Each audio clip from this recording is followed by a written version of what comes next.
Entonces, la realidad en España ahorita es la siguiente lámina.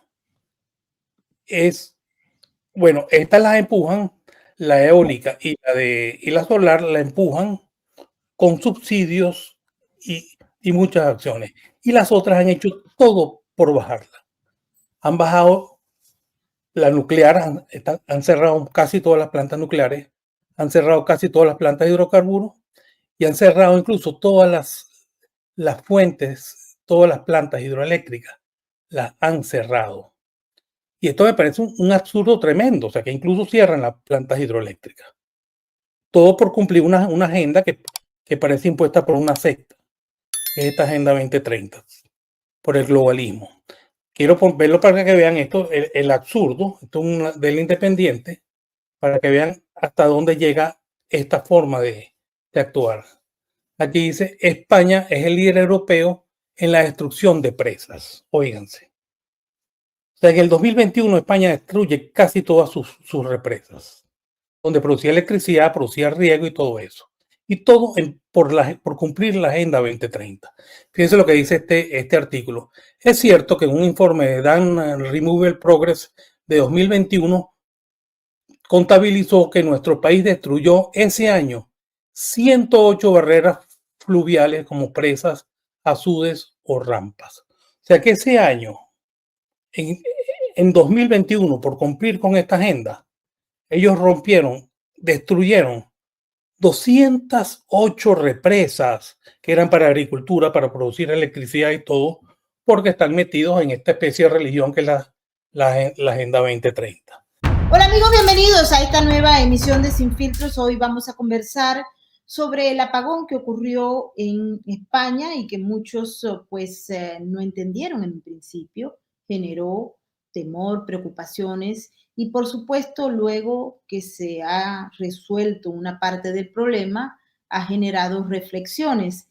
¿Qué fue lo que ocurrió? ¿Cuáles son las hipótesis que tienen validez? ¿Por qué el gobierno de Pedro Sánchez ha planteado un relato, una narrativa que muchos de los españoles no creen, de muchos de la gente que está viviendo en España y que no son españoles, pero que viven, pero tienen experiencia también en apagones, porque en las sociedades del tercer mundo los apagones son continuos? Si no, pregúntenle a los cubanos o, por ejemplo, a los venezolanos o a los ecuatorianos cómo viven los apagones. Hay mucha gente que dice los apagones de 8 horas son mortales, pero realmente no lo son, porque si fuese así, Venezuela estuviera en un desierto, no hubiese personas allí, porque en Venezuela se presentan apagones hasta de 2 y 3 y 4 y 5 días. Así que vamos a hablar de esto con un miembro de expertos de este equipo de Sin Filtros que nos atiende desde España, Guillermo Salas, y nos va a explicar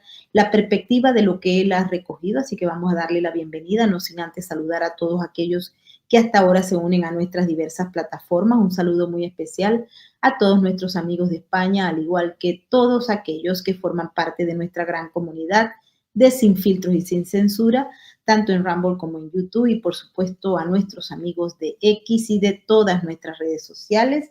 Bienvenidos también todos los que forman parte de nuestra cuenta de patreon.com/Venezuela Política, Realidades Sin Filtros, y por supuesto nuestros grandes amigos, nuestros moderadores en el super chat más inteligente de la red, que es el de Sin Filtros. Bienvenido Guillermo Sala, muchas gracias por estar con nosotros. Hola, Maybor, un saludo a tu audiencia y muchas gracias por la invitación. Cuéntame, Guillermo, tú que tienes experiencia en materia de apagones. Me sentí como en casa, ¿no?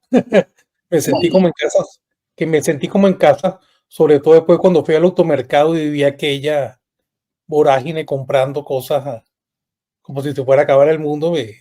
Indiscutiblemente venimos del futuro, porque eso que se vivió hace 2 días en España, esos automercados así ya los venezolanos lo conocemos muy bien, ¿no? Entonces ahorita, bueno, tenemos un poquito el apagón en España. Vamos a poner las hipótesis rápidas para que la gente lo vea y un poquito para que ilustre un poquito más allá del apagón, todas las cosas y las coincidencias que tiene con Venezuela, para que vean muchas de las cosas, me parecen bastante curiosas, ¿no? Vamos a poner una lámina de antecedentes, vamos a ver las hipótesis. Hay 3 hipótesis que son las que más se están estando en las redes en las redes sociales, sí, que el apagón fue hecho adrede por el mismo gobierno español. Lo otro que se está diciendo que fue una consecuencia de las medidas ambientalistas y otra que se dice que es un ciberataque. Como no hay suficiente información sobre todo lo que está pasando, al final en vez de conclusiones lo que vamos a sacar un colofón que yo creo que será bastante interesante y que queda la discusión totalmente abierta, pero aparte de la discusión sobre el apagón en sí, hay todo lo que rodea el apagón que me parece a mí mucho más interesante que el mismo apagón.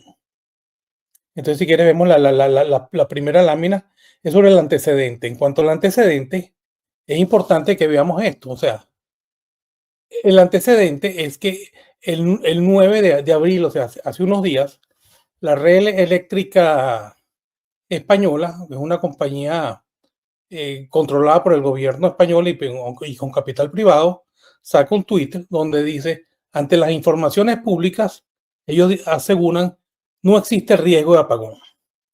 Y después dice, la red eléctrica, que es la compañía esa, garantiza el suministro. O sea, es curioso que el 9 de abril ellos sacaran ese tweet de este mismo año. Eso es como el antecedente. Porque había ciertos rumores de que eso estaba mal. Pero entonces ahora vamos a seguir, ahora vamos con la primera hipótesis para que cada quien saque sus conclusiones. Vamos a la siguiente lámina, que es que la hipótesis 1, bueno, es que como ya lo dijimos, que fue un hecho adrede, que fue hecho adrede por el mismo gobierno. Vamos a ver la siguiente lámina, que eso lo explica en un solo tweet. Hay mucha gente que está con esa suspicacia. Este es David Sánchez de Pérez Castejón, que es el hermano de Pedro Sánchez, el presidente de España, ¿no? Entonces, vamos a leerlo directamente en este tweet. Se llama David Sánchez Castejón. 20 minutos antes del gran apagón, se supo que va a ser procesado por delitos de prevaricación y tráfico de influencias. O sea que 20 minutos antes del apagón, que fue a las 2:30 de mediodía, al hermano del presidente de España anuncian o le comunican que él va a ser juzgado por un tráfico de influencia en favor suyo y tráfico de influencia en el que podía estar implicado el mismo presidente Sánchez. Entonces mucha gente simplemente pensó, bueno, suman el apagón para tapar esta noticia. Esa es una hipótesis que yo creo que no tiene tanto asiduo, pero sí un poco las ganas de malpensar de la gente o de atar cosas, es una de las que más ha corrido aquí en España. Esa es la primera hipótesis. La segunda hipótesis, que una de las que más está agarrando fuerzas, es que el apagón fue consecuencia de las medidas ambientalistas. Y esta es mucho más interesante que las anteriores. Y vamos a empezar a verlas un poquito mejor para que se entiendan. Si queremos la siguiente lámina. Ok, vamos a explicar esto un poquito.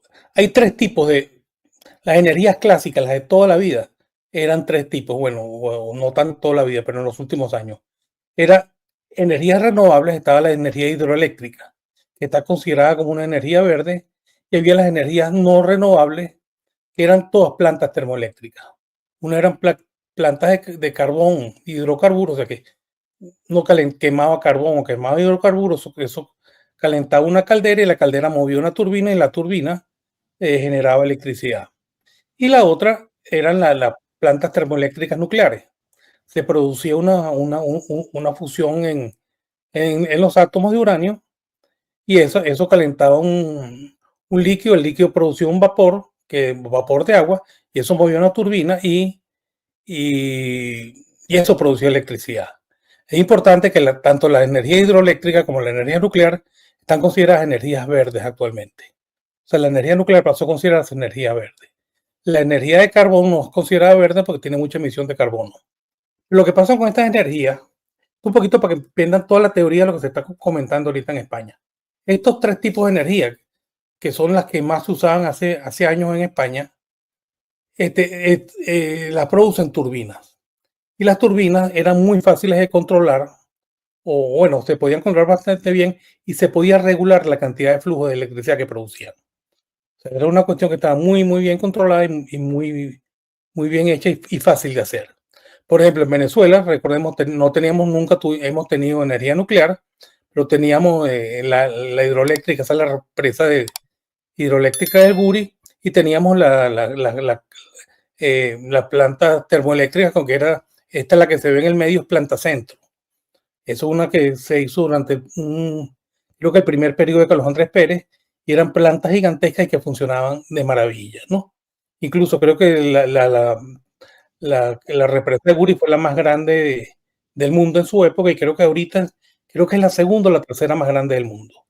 Y eso funciona con turbinas y perfectamente. Esas turbinas producen electricidad y se generan. Recuerda, Maybor, que en aquella época, perdón, que al final de cuando llega Chávez al poder, Venezuela tenía un superávit tremendo de energía. Tanto era el superávit que le vendíamos energía a Colombia, energía eléctrica a Colombia. Y que incluso Chávez, en unos delirios de grandeza, ofreció hacer una línea eléctrica desde Guri hasta Argentina para suplirle electricidad a Argentina, e incluso hacer una línea, no sé si te acuerdas, desde Guri hasta Cuba para llevar la electricidad a Cuba. Porque recordemos que Venezuela, en la época de la democracia, hizo unos magníficos esfuerzos por tener energía, y éramos un país privilegiado en ese aspecto. Después llegó Chávez y ahorita simplemente no hay luz en Venezuela, pero teníamos esos dos tipos de energía. Okay. En España, además de la energía hidroeléctrica tenían hidroeléctricas, tenían de hidrocarburos de gases, y tenían varias plantas termonucleares. Okay. Ahora fíjense un poquito para que vean el problema, esta segunda hipótesis, y la importancia de esta segunda hipótesis. Vamos a la siguiente lámina. Cuando están estas turbinas tienen que inyectarle energía o electricidad a la red eléctrica. Para inyectar electricidad a la red eléctrica necesitan dos condiciones. Es que hay una sincronización absoluta entre los distintos generadores. Y la otra es que la energía que entra a la red tiene que ser igual a la energía que sale de la red. O sea, la energía que se consume. Tienen que mantenerse todas estas dos ecuaciones, que son las que cuando operan en Venezuela los sistemas no lo logran hacer por ineptitud o por quién sabe qué razón, y por eso a cada rato se cae el sistema o sube el voltaje, tiene unos picos de voltaje horribles que nos queman el sistema, o unas bajas que también nos queman todos los televisores y las computadoras. Entonces ahora vamos a ver un poquito qué es la sincronización absoluta. Es que todos los generadores tienen que ser como una marcha, ¿no? Todos los generadores tienen que ir marchando todos tienen que ir perfectamente sincronizados. Si alguno se pierde la sincronización, inmediata tienen que cortarlo y sacarlo del sistema. Okay. Y el otro punto que hay que hacer es el siguiente. Si quieres ponemos la siguiente lámina. Que es que a lo largo del día, o sea, en todo momento, cada instante, la energía que entra en la red eléctrica tiene que ser igual a la energía que se consume. Si eso no sucede, se producen estos picos de voltaje a los cuales los venezolanos también estamos totalmente acostumbrados. Okay, entonces, cuando son estos sistemas anteriores, que es el hidroeléctrico, el de quema de hidrocarburos o el de la termonuclear, hacer ese seguimiento es muy sencillo. Eso es lo que están diciendo en España. Entonces, a cada hora va cambiando el consumo. O sea, por ejemplo, aquí uno ve que a las 4 de la madrugada el consumo baja, y después a las 12 del día sube, y después como a las 8 o 9 de la noche donde el consumo se hace mayor. Entonces la generación de estos sistemas, que son muy fáciles de controlar, tiene que ir justamente siguiendo esa misma curva, siguiendo el consumo. Este es el centro de control de la central en España, donde se controlan que se cumplan estas dos cosas. Okay, esas son esas energías. Ahora aparecieron con el tiempo dos energías nuevas, o dos formas de generar energía eléctrica. Se ha popularizado mucho, que es la energía eólica y la energía solar. Estas para ellos inyectar energía al sistema, a la red, usan una cosa que llaman inversores. Pero estos sistemas tienen unos problemas terribles. que es que no son muy poco predecibles y no se puede regular la cantidad de energía que emiten. En el caso de la eólica depende del viento.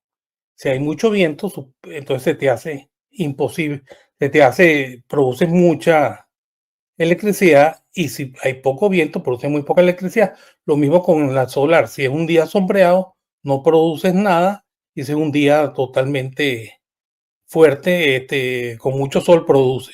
Y tiene otro problema grave la solar, que al momento que hay más consumo, que son las 8 o las 9 de la noche, la producción de energía solar es muy baja o nula, simplemente. Entonces, eso tienen estos problemas. Estos otros dos sistemas tienen estos problemas y que son muy difíciles de acoplar con el sistema y de regular la cantidad de electricidad que regula. Entonces, cuando están estos sistemas de control se vuelven muy difíciles de usar, mucho más difícil que con el sistema anterior, sobre todo cuando es mucho esto. Ahora vamos a ver la siguiente lámina. Ahora vamos a ver qué fue lo que pasó en la parte política. Entonces, la parte política que aparece, la Agenda 2030. Es una agenda impuesta por el globalismo que tiene como objetivo el desarrollo sostenible de las personas, o de la humanidad, o de la civilización, o de los países. Esta agenda tiene unos objetivos. Dale aquí, vamos a ver, Maybor, la siguiente lámina.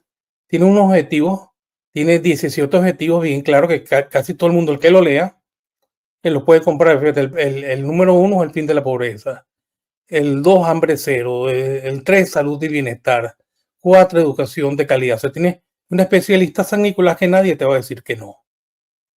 Entonces, y esto tiene sobre todo una gran ambición de ser totalmente ecologistas y ser y han hecho del cambio climático y de todo eso prácticamente una religión.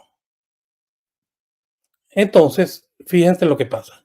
Cuando llega el gobierno de Sánchez, vemos la siguiente lámina. Todos en España y prácticamente todos los productos políticos del mundo son de la Agenda 2030. Y lo pueden ver ustedes, el anillito, el anillo que caracteriza a la gente de la Agenda 2030. Prácticamente desde el rey de España, el presidente Sánchez, Pablo Iglesias, son de la Agenda 2030, y también, no crean, y los de la oposición también.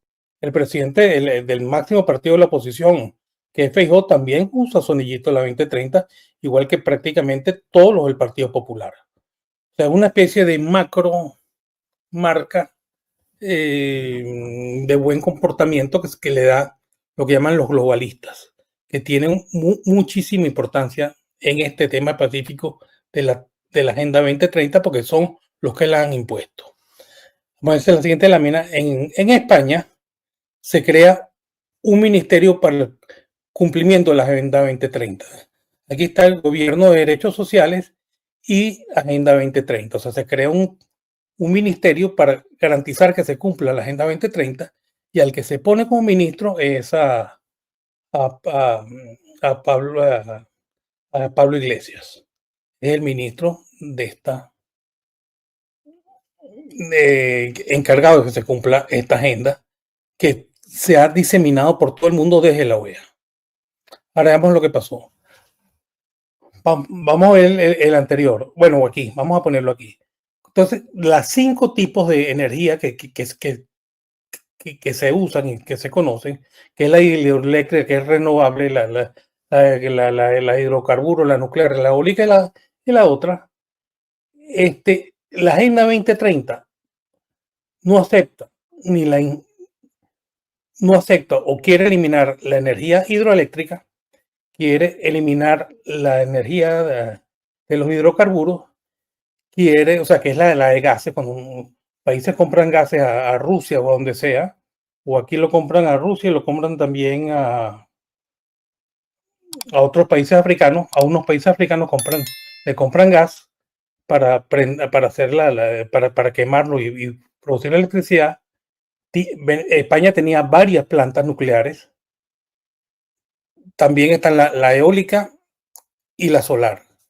Las únicas que aceptan la Agenda 2030, que es lo que está rigiendo ahorita el mundo, son solo 2. la eólica y la solar y la renovable. Entonces, esas dos energías son las que han empujado. Entonces, la realidad en España ahorita es la siguiente lámina. Bueno, estas las empujan, la eólica y la solar la empujan con subsidios y muchas acciones. Y las otras han hecho todo por bajarla.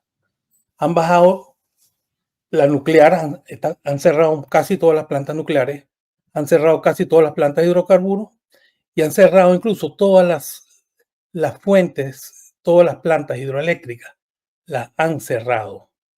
Y esto me parece un absurdo tremendo, o sea, que incluso cierran las plantas hidroeléctricas. Todo por cumplir una agenda que parece impuesta por una secta, que es esta Agenda 2030, por el globalismo. Quiero verlo para que vean esto, el absurdo, esto es del Independiente, para que vean hasta dónde llega esta forma de actuar. Aquí dice, España es el líder europeo en la destrucción de presas. Óiganse. O sea, en el 2021 España destruye casi todas sus represas, donde producía electricidad, producía riego y todo eso. Y todo por cumplir la Agenda 2030. Fíjense lo que dice este artículo. Es cierto que en un informe de Dan Removal Progress de 2021 contabilizó que nuestro país destruyó ese año 108 barreras fluviales como presas, azudes o rampas. O sea que ese año, en 2021, por cumplir con esta agenda, ellos destruyeron 208 represas que eran para agricultura, para producir electricidad y todo, porque están metidos en esta especie de religión que es la Agenda 2030. Vamos a ver la siguiente lámina para que vean un poquito esto. Este que es el otro, dice, otro estudio del Fondo Mundial para la Naturaleza de 2021 asegura que el derribo de las barreras fluviales tiene un impacto ambiental muy positivo. O sea, ellos consiguen una gente que les diga que es muy bueno tumbar las represas. O sea, las represas se usan para ayudar a la gente de la agricultura, para producir electricidad y para miles de cosas. Es un logro tremendo y un esfuerzo inmenso de los pueblos. Y aquí en Europa y sobre todo en España, porque aparece alguien y se les ocurre que dicen que los ríos tienen que tener su caudal original que no es alterado, agarran y las destruyen.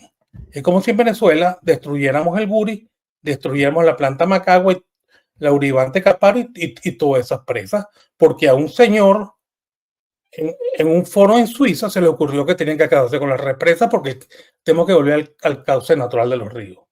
Esto es un absoluto sinsentido. Entonces, eso fue, según algunas personas, lo que causó. Entonces, ¿qué causó esto? Que casi toda la electricidad viniera de las granjas para la fotoeléctrica, de las granjas de paneles solares y de las granjas de molinos de viento, que son la cosa eólica, que era muy difícil de aguantar. Entonces, según esta hipótesis 2, lo que sucedió fue que ese sistema, que ya en la actualidad casi toda la electricidad que se produce en España viene, y sobre todo a cierta hora, viene de la parte eólica y de la parte y de la fotovoltaica, de la solar, no se pudo controlar y el sistema se volvió nada y se desapareció. Tuvieron que cortar todos los sistemas y tumbar todo el sistema en España por varias horas. Entonces, esa es una hipótesis que no todo el mundo se tragó.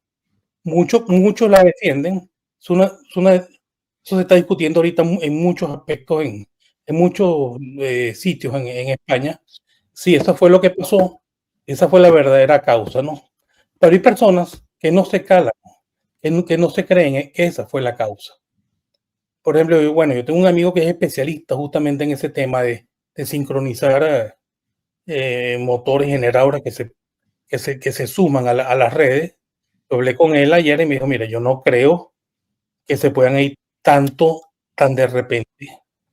Eso, y dice, yo no, este amigo mío dice, no, yo no creo que eso fue así.